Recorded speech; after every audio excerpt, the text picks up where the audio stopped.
हज़रत इब्राहीम अलैहिस्सलाम की खिदमत में एक शख्स आके अर्ज़ करने लगा, ऐ अल्लाह के नबी, ज़िंदगी में वो कौन सी आदतें हैं जिसकी वजह से इंसान दोनों जहान में रुस्वा हो जाता है।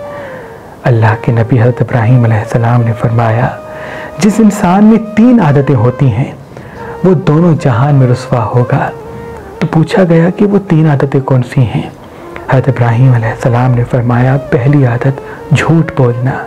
जो इंसान अपने आसपास के लोगों के साथ झूठ बोलता है तो वो अपना वक़ार गवा देता है और उसकी बात में वज़न नहीं रहता कि लोग उसकी इज़्ज़त करें।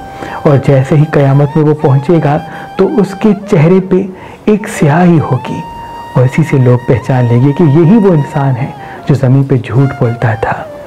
और दूसरी आदत गीबत करना।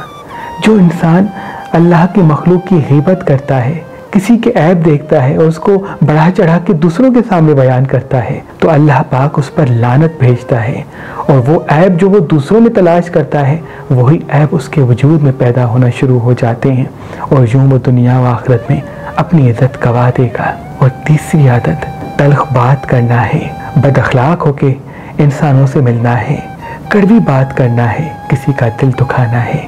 जो इंसान अपनी ज़बान से या रवैये से अल्लाह की मखलूक का दिल दुखाता है तो अल्लाह पाक उस इंसान पर लानत भेजता है और यूँ वो काफ़ी मेहनत के बाद भी उस मंजिल तक नहीं पहुँचता जिस पर वो पहुँचना चाहता है। जो इंसान इन 3 आदतों से दूर रहेगा तो अल्लाह पाक उसको दोनों जहानों में सुरखरू रखेगा।